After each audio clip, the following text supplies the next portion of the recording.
Salman dari masa ke masa.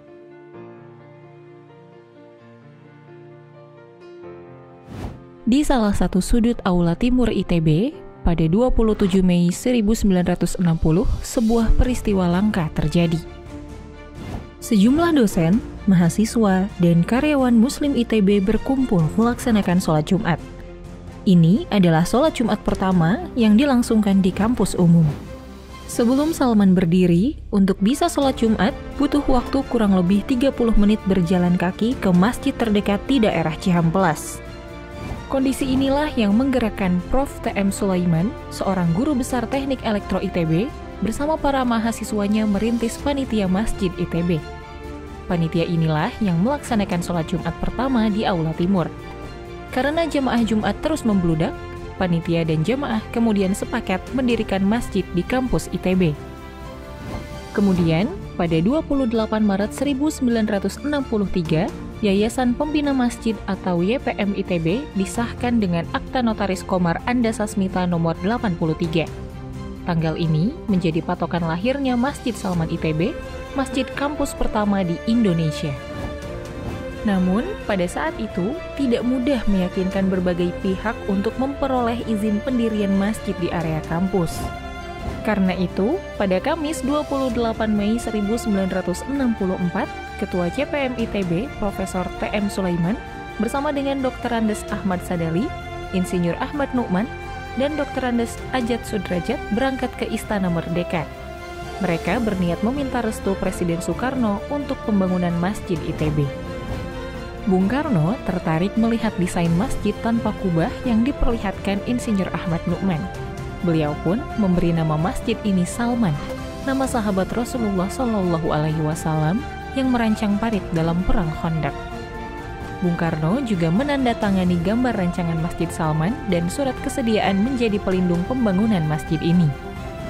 Namun, para pengurus, aktivis, dan jamaah Masjid Salman masih harus bersabar dan berjuang menghadapi berbagai tantangan. Butuh lebih kurang 10 tahun untuk merampungkan bangunan Masjid Salman. Uniknya, menara Masjid Salman lebih dahulu rampung.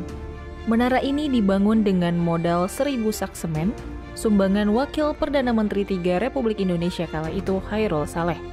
Menara ini pun langsung digunakan untuk azan, memanggil jamaah ke Mushola Salman saat itu.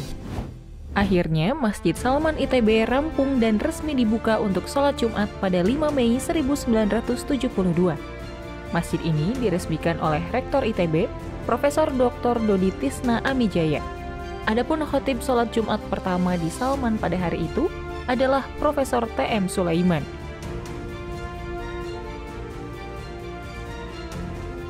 Bangunan masjid yang belum rampung bukan halangan untuk berdakwah. Sambil menggalang dana membangun Masjid Salman, para aktivis dan pengurus terus berkreasi.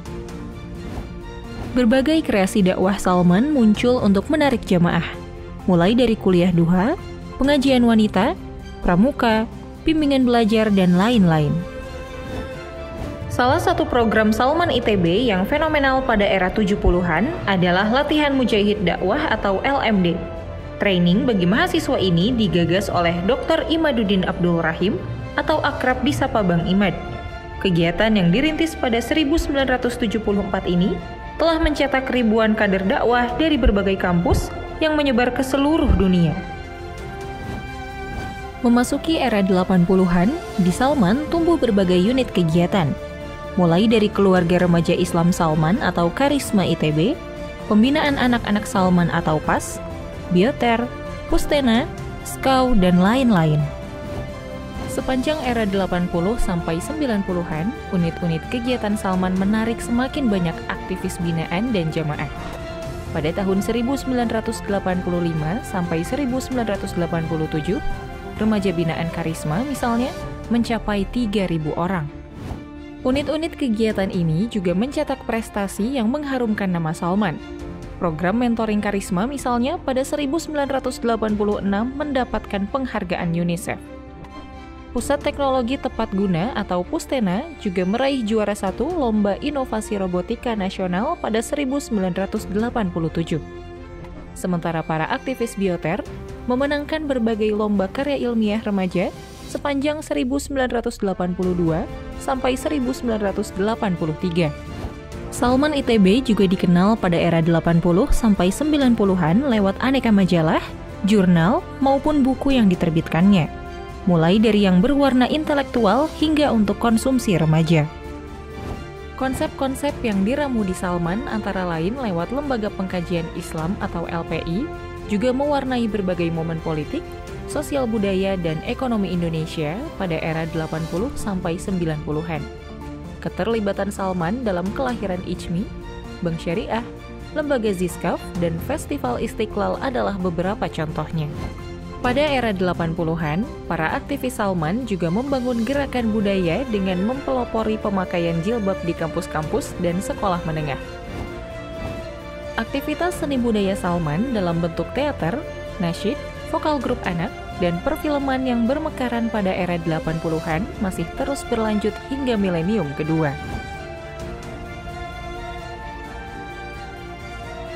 Memasuki milenium baru pada era 2000-an, YPM Salman ITB semakin menyadari pentingnya organisasi yang profesional, modern, dan berkelanjutan. Hal ini antara lain diwujudkan dengan membentuk tim manajemen Salman pada tahun 2002 yang mengelola dan mengembangkan sejumlah lembaga profesional. Salman juga memperluas jaringan dakwahnya. Pada Desember 2002, terbentuk Keluarga Alumni Masjid atau Kalam Salman ITB. Kemudian, pada akhir Mei 2004, diadakan Kongres Masjid Kampus pertama di Salman yang membentuk Asosiasi Masjid Kampus Indonesia atau AMKI. Memasuki dekade kedua era 2000-an, Salman terus mengembangkan tema-tema dakwah strategis. Selain kaderisasi calon pemimpin bangsa yang telah dirintis sejak lama, Salman juga semakin bergiat dalam pemberdayaan umat, pemikiran, halal lifestyle, dan berbagai dakwah bagi generasi Z. Pada tahun 2007, Lembaga Wakaf Zakat atau LWZ Salman bertransformasi menjadi Rumah Amal Salman atau RAS. Rumah Amal tampil dengan aneka program pemberdayaan umat dan capacity building, mulai dari Kampung Bangkit, beasiswa perintis untuk menembus ITB, dan Imam Muda Salman. Menyadari pentingnya halal lifestyle sekaligus merespon Undang-Undang Nomor 33 Tahun 2014 tentang Jaminan Halal, YPM Salman ITB mendirikan Pusat Halal Salman pada Juli 2015. Pusat Halal atau Halal Center Salman utamanya bergerak dalam sosialisasi dan edukasi halal, baik kepada masyarakat umum maupun pelaku usaha, khususnya UMKM. Pusat Halal juga tengah merintis pendirian Lembaga Pemeriksa Halal atau LPH. Untuk menggarap potensi wakaf yang masih sangat besar, pada Desember 2016 didirikan Badan Wakaf Salman atau yang kini bernama Wakaf Salman. Wakaf Salman menggalang dana umat untuk program-program kebaikan berjangka panjang seperti pembangunan dan renovasi masjid, pemberdayaan desa, dan Rumah Sakit Salman Hospital. Komplek Rumah Sakit Salman Hospital berlokasi di Soreang, Kabupaten Bandung. Rumah sakit ini akan menjadi rumah sakit pertama di Jawa Barat yang secara simultan menerapkan prinsip safety, syar'i, smart, sustainable, dan hospitality atau 4S1H. Pada awal 2020, masjid-masjid termasuk Salman ikut terpukul pandemi. Namun, Salman tetap berupaya memberikan kontribusi terbaik bagi masyarakat. Dengan dukungan ribuan donatur, Salman memproduksi dan mendistribusikan sekitar 1.000 unit FENI ke 360 rumah sakit di seluruh Indonesia. Masjid Salman ITB juga menyalurkan donasi sembako, nutrisi, hand sanitizer atau disinfektan, dan APD. Produksi APD maupun bantuan lain tersebut juga sekaligus memberdayakan para UMKM mitra binaan Salman yang ikut terpukul pandemi. Pandemi juga mendorong peningkatan dakwah multimedia Salman. Selama pandemi, ribuan konten media online telah ditayangkan lewat media-media sosial Salman. Penghimpunan donasi dari publik lewat digital marketing juga semakin meningkat. Di tengah pandemi, Rumah Sakit Salman Hospital akan menjadi kontribusi Salman berikutnya setelah FENI. Masjid Salman ITB memohon doa serta dukungan dalam bentuk apapun dari segenap jamaah, aktivis, dan followersnya. Semoga Allah Subhanahu wa Ta'ala berkenan mewujudkan Rumah Sakit Salman Hospital dalam waktu dekat.